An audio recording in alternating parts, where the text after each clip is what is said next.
ಇಂದೇ ಡೌನ್ಲೋಡ್ ಮಾಡಿ ಮತ್ತು ನಿಮ್ಮ ನೆಚ್ಚಿನ ಶೋಗಳನ್ನು ಆನಂದಿಸಿ. ಎಲ್ಲ ಸಿದ್ಧವಾಗಿದೆ. ನಾನು ಸಿದ್ಧ.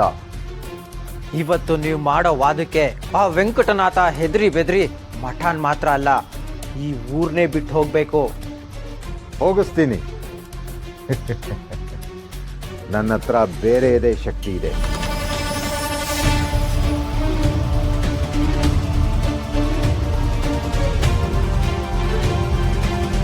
ಬನ್ನಿ.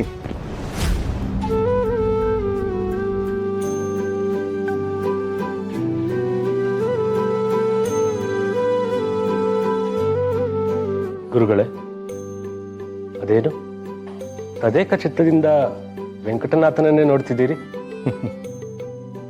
ಸುಧೀಂದ್ರರೇ, ವೆಂಕಟನಾಥನನ್ನ ನೋಡ್ತಾ ಇದ್ರೆ ನನಗೆ ಇವನ ತಂದೆ ತಿಮ್ಮಣ್ಣ ಭಟ್ಟ ನೆನಪಾಗ್ತಾ ಇದ್ದಾರೆ. ಏಕೆ ಗುರುಗಳೇ? ಹಿಂದೆ ತಿಮ್ಮಣ್ಣ ಮಠದಲ್ಲಿ ಕಲಿಯುತ್ತಿದ್ದಾಗ ಚವಪ್ಪ ನಾಯಕರ ಆಸ್ಥಾನಕ್ಕೆ ಉತ್ತರಾದಿ ಸಂಗೀತಗಾರರಿಂದ ಒಂದು ಸವಾಲು ಬಂದಿತ್ತು. ಆ ಜವಾಬ್ದಾರಿ ಮಠಕ್ಕೆ ಬಂತು. ಇದಕ್ಕೆ ತಿಮ್ಮಣ್ಣನೇ ಸೂಕ್ತ ಅಂತ ನಿರ್ಧಾರ ಮಾಡಿ ಅವನನ್ನು ಅಲ್ಲಿ ಕರ್ಕೊಂಡು ಹೋದೆ.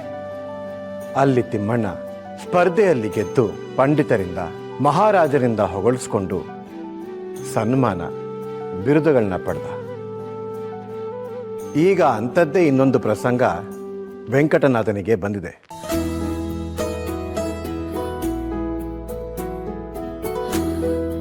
ಗುರುಗಳೇ, ಅಲ್ಪ ಸ್ವಲ್ಪ ತಿಳಿದಿದ್ದರೂ ನನಗೆ ಎಲ್ಲ ತಿಳಿದಿದೆ ಎನ್ನುವ ಈ ಕಾಲದಲ್ಲಿ ಎಲ್ಲ ತಿಳಿದಿದ್ದರೂ ಇನ್ನೂ ತಿಳಿಯಬೇಕಿದೆ ಎಂಬ ಆಲೋಚನೆ ನಮ್ಮ ವೆಂಕಟನಾಥನದ್ದು. ನಿಜ, ತುಂಬಿದ ಕೊಡ ತೊಡುಕೋದಿಲ್ಲ. ಆ ಗುಣ ನಮ್ಮ ವೆಂಕಟನಾಥನಿಗೆ ಅವನ ಪೂರ್ವಜರಿಂದಾನೇ ಬಂದಿದೆ. ಗುರುಗಳು ಕ್ಷಮಿಸಬೇಕು. ಸ್ಪರ್ಧೆ ಹತ್ರ ಆಗ್ತಿರೋ ಹಾಗೆ ಮಠದ ಗೌರವ ಉಳಿಸ್ತೀನೋ ಇಲ್ವೋ ಅನ್ನೋ ಆತಂಕ ಪ್ರಾರಂಭ ಆಗ್ತಾ ಇದೆ. ನಿನಗೆ ಇನ್ನೂ ಆತಂಕ ಇದೆಯಾ ವೆಂಕಟನಾಥ? ಗುರುಗಳೇ, ಪ್ರಚಂಡ ದಂಡನಾಚಾರ್ಯರಿಗೆ ತಾಯಿ ವಾಗ್ದೇವಿಯ ಅನುಗ್ರಹವಿದೆ. ಹೀಗಿರುವಾಗ ಆ ತಾಯಿ ಇಬ್ಬರಿಗೂ ಏಕಕಾಲದಲ್ಲಿ ಒಲಿಯೋದು ಹೇಗೆ ಸಾಧ್ಯ? ಒಂದು ವೇಳೆ ಜಯ ಅವರ ಪಾಲಾದ್ರೆ? ವೆಂಕಟನಾಥ, ನಿನ್ನ ವಿದ್ಯೆ, ನಿನ್ನ ಶ್ರದ್ಧೆಗೆ ಮೆಚ್ಚಿ ಆ ಮೂಲರಾಮನೇ ನಿನಗೆ ಆಶೀರ್ವಾದ ಮಾಡಿದ್ದಾನೆ. ತಾಯಿ ವಾಗ್ದೇವಿ ನಿನ್ನನ್ನು ಬಿಟ್ಕೊಡೋ ಮಾತೇ ಇಲ್ಲ. ಆ ನಂಬಿಕೆ ನನಗಿದೆ. ಗುರುಗಳೇ, ಓಂಕಾರ ಸದಾನನ ನಾಲಿಗೆಯಲ್ಲಿ ನಲಿಯುವಂತೆ ಆಶೀರ್ವದಿಸಿ. ಇದೇನು ಅಕಾರಣವಾಗಿ ನಮ್ಮನ್ಯಾಕೆ ಕಾಯಿಸ್ತಾ ಇರೋದು? ಓ, ನಮ್ಮ ಪ್ರಖ್ಯಾತವನ್ನು ಕಂಡು ಆ ಯುವಕ ಓಡೋದ್ನೆ. ಹಾಗೇನಾದ್ರೂ ಆಗಿದ್ರೆ ಅದೇನು ಆಶ್ಚರ್ಯ ಅಲ್ಲ ಬಿಡಿ.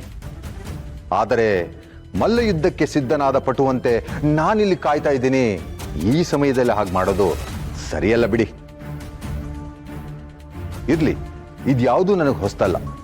ಇನ್ನೂ ನನಗಿಲ್ಲಿ ಕೆಲಸ ಇಲ್ಲ. ನಾನಿನ್ನು ಹೊರಡ್ತೀನಿ. ಪಂಡಿತ್ರೆ, ಸ್ವಲ್ಪ ತಾಳ್ಮೆ ಇರಲಿ.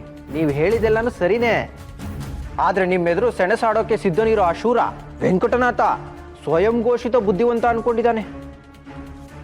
ತನ್ನಂತ ಪಂಡಿತ ಇಡೀ ಭೂಮಂಡಲದಲ್ಲೇ ಇಲ್ಲ ಅನ್ನೋ ಅಹಂ ಅವನದು. ಅದಕ್ಕೆ ತಕ್ಕನಾಗೆ ಅವನು ಅಲ್ಪ ಸ್ವಲ್ಪ ಓದ್ಕೊಂಡ್ಬಿಟ್ಟಿದ್ದಾನೆ. ಅಲ್ಪಜ್ಞಾನಿ ಮಹಾಗರ್ವಿ ಅಲ್ವೇ? ಇವತ್ತು ನೀವೊಂದು ಗರ್ವಭಂಗ ಮಾಡಲೇಬೇಕು. ತಾವು ಪಾಂಡಿತ್ಯಕ್ಕೆ ಅಂತ ನಿಂತಾಗ ಸಿಂಹದಂತೆ ಗರ್ಜಿಸಿ ಎದುರಿಗಿರೋರ ಗರ್ವ ಅನ್ನೋ ರಕ್ತನ ಕುಡಿತೀರಿ ಅಂತ ನಿಮ್ಮ ಬಗ್ಗೆ ಸಾಕಷ್ಟು ಕೇಳಿದ್ದೀವಿ. ಇವತ್ತು ಕೂಡ ಅದೇ ಸನ್ನಿವೇಶವನ್ನ ಕಂಡು ಕೇಳಿ ನಾವು ಪಾವನರಾಗಬೇಕು ಅಂತ ಕಾಯ್ತಾ ಇದ್ದೀವಿ. ಅದೆಲ್ಲವೂ ಸರಿ, ಆದರೆ ಸೆಣಸಾಟ ನಡೆಯೋದಕ್ಕೆ ಎದುರುಗಡೆ ಸ್ಪರ್ಧೆ ಇಲ್ಲವೇ?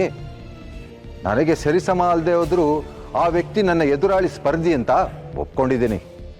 ಆದರೆ ಎಲ್ಲಿ ಆ ಸ್ಪರ್ಧಿನೇ ಕಾಣಿಸ್ತಿಲ್ವೇ? ಎಲ್ಲೋ ಓಡೋಗಿದ್ದಾನೆ ಅನ್ಸುತ್ತೆ. ಇಲ್ಲ, ಅವನು ಬಂದೇ ಬರ್ತಾನೆ. ಮಠ ಅಂದಮೇಲೆ ಕೆಲವೊಂದು ಪದ್ಧತಿಗಳಿರ್ತವೆ. ನಮ್ಮಂತ ಪಂಡಿತರನ್ನು ಕಾಯಿಸಿದರೆ ಆ ಪದ್ಧತಿಗಳಿಗೆ ಅಗೌರವ. ಇವ್ರನ್ನ ಹೇಗಾದ್ರೂ ಮಾಡಿ ಒಪ್ಪಿಸಿ ಇಲ್ಲೇ ಇರಿಸ್ಬೇಕು. ಯಾಕತ್ತೆ ಇಷ್ಟೊಂದು ಗಾಬರಿಯಲ್ಲಿದ್ದೀರಾ? ಏನಾಯ್ತು? ನನ್ನ ಪಾಡಿಗೆ ನಾನು ಗೆಜ್ಜೆ ವಸ್ತ್ರ ಮಾಡ್ಕೊಂಡು ಕೂತಿದ್ನ. ಆಗ ಇದ್ದಕ್ಕಿದ್ದಾಗೆ ವೆಂಕಟನಾಥ ಹತ್ರ ಬಂದು, ಅಮ್ಮ ನಿನ್ನ ಆಶೀರ್ವಾದ ನನ್ನ ಮೇಲೆ ಇರಲಿ ಅಂತ. ತಿರುಗಿ ನೋಡಿದ್ರೆ ಅವನಿಲ್ಲ. ಅತ್ತೆ, ನಿಮ್ಗೆ ಯಾವಾಗ್ಲೂ ಅವನದೇ ಧ್ಯಾನ, ಅದಕ್ಕೆ ಹಾಗನ್ಸಿದೆ. ಇಲ್ಲ ಕಮಲ, ವೆಂಕಟನಾಥ ಅಂದ್ರೆ ನನಗೆ ತುಂಬಾ ಪ್ರೀತಿ ನಿಜ. ಆದ್ರೆ ಇದು ಭ್ರಮೆ ಅಲ್ಲ, ಇದು ಅವನದೇ ಧ್ವನಿ. ಅವನೇ ಬಂದಾಗಾಯ್ತು. ಅತ್ತೆ, ವೆಂಕಟನಾಥ ಮಠದಲ್ಲಿದ್ದಾನೆ, ನೀವ್ ಮನೇಲಿದ್ದೀರಾ. ಅವನಾಗ್ಲಿ ಅವನ ಧ್ವನಿ ಆಗ್ಲಿ ಹೇಗ್ ಬರೋಕ್ ಸಾಧ್ಯ? ಅವನೇನ್ ಮಾಯಾವಿನಿ ಇಲ್ಲ ದೇವ್ರೆ? ಅದೇನೋ ನಂಗೆ ಗೊತ್ತಿಲ್ಲ ಅಮ್ಮ, ಆದ್ರೆ ಅವನ ಹತ್ರ ಬಂದಾಗಾಯ್ತು. ಅವನ ಧ್ವನಿ ನನ್ನ ಕಿವಿ ಕೇಳಿಸ್ತು. ಏನು ಅತ್ತೆ ಸೊಸೆ ತುಂಬ ಗಾಢವಾಗಿ ಚರ್ಚೆ ಮಾಡ್ತಿರೋ ಆಗಿದೆ. ಬಂದ್ರಾ? ಬನ್ನಿ. ಅತ್ತೆ, ನೀವು ಒಬ್ಬ ಮಗ ಇದ್ದೀರಾ ಅನ್ನೋದನ್ನೇ ಮರ್ತ್ಬಿಟ್ಟಿದ್ದಾರೆ. ಯಾವಾಗ ನೋಡಿದ್ರು ವೆಂಕಟನಾಥ ವೆಂಕಟನಾಥ ಅಂತ ವೆಂಕಟನಾಥ ಧ್ಯಾನದಲ್ಲೇ ಇರ್ತಾರ. ಅದರಲ್ಲೇನು ತಪ್ಪಿದೆ? ನಾನು ಹುಟ್ಟಿ ಭಾಳ ವರ್ಷಗಳ ನಂತರ ವೆಂಕಟನಾಥ ಹುಟ್ಟಿದ್ದು. ಯಾವ ತಂದೆ ತಾಯಿಗಾದರೂ ಕೊನೆ ಮಗನ ಬಗ್ಗೆ ಸ್ವಲ್ಪ ಪ್ರೀತಿ ಹೆಚ್ಚಿಗೆನೇ ಇರುತ್ತೆ. ಅಷ್ಟಕ್ಕೂ ಈ ಮಾತು ಯಾಕೆ ಬಂತೀಗ? ಅಯ್ಯೋ, ಅದನ್ನ ಯಾಕೆ ಕೇಳ್ತೀರಾ? ಅತ್ತೆ ಗೆಜ್ಜೆ ವಸ್ತ್ರ ಮಾಡ್ಕೊಂಡು ಕೂತಿದ್ರಂತೆ. ವೆಂಕಟನಾಥ ಬಂದು ಕಿವಿಲಿ ಆಶೀರ್ವಾದ ಮಾಡು ಅಂತ ಕೇಳಿದ್ನಂತೆ. ನಾನು ಭ್ರಮೆ ಅಂದ್ರೆ ಇಲ್ಲ ಇಲ್ಲ ನಿಜವಾಗ್ಲೂ ಬಂದಿದ್ದ ಅಂತ ವಾದ ಮಾಡ್ತಾ ಇದ್ದಾರೆ.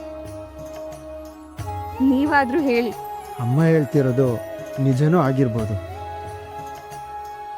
ಅಂದ್ರೆ ಇವತ್ತು ಶ್ರೀಮಠದಲ್ಲಿ ಪ್ರಚಂಡ ಅನ್ನೋ ಮಹಾಪಂಡಿತನಿಗೂ ನಮ್ಮ ವೆಂಕಟನಾಥನ್ಗೂ ಸ್ಪರ್ಧೆ ಇದೆಯಂತೆ.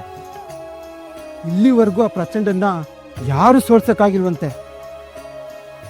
ಅವನೇ ಬಂದು ಪಂಥಾಹ್ವಾನ ನೀಡಿದಾಗ ಶ್ರೀಮಠದ ಯಾವ ಉದ್ದಾಮ ಪಂಡಿತರು ಸ್ಪರ್ಧೆಗೆ ಮುಂದಾಗ್ಲಿಲ್ವಂತೆ. ಕೊನೆಗೆ ಶ್ರೀಮಠದ ಮರ್ಯಾದೆ ಉಳಿಸೋ ಜವಾಬ್ದಾರಿನ ನಾವು ವೆಂಕಟನಾಥನ ಹೆಗಲ ಮೇಲೆ ಹೊರಿಸಿದ್ರಂತೆ. ಬಹುಶಃ ವೆಂಕಟನಾಥ ಸ್ಪರ್ಧೆ ಹೋಗೋ ಮುನ್ನ ಅಮ್ಮನ ಆಶೀರ್ವಾದ ಬೇಡಿದ್ದಾನೆ ಅನ್ಸುತ್ತೆ. ಇದೇ ನಿಜ. ನನ್ನ ಮಗ ನನ್ಗೆ ಆಶೀರ್ವಾದ ಕೇಳಿದಾನೆ, ಅದು ನಂಗೆ ತಲುಪಿದೆ. ಹಂಗೆಲ್ಬೇಕು, ಹಂಗೆಲ್ಬೇಕು. ಒಂದ್ ವೇಳೆ ಪಂಥಾಹ್ವಾನದಲ್ಲಿ ಸೋತವರು ಓಂಕಾರ ಹೇಳೋದನ್ನೇ ಬಿಡಬೇಕು ಅಂತ ಪ್ರಚಂಡನ ಷರತ್ತಂತೆ.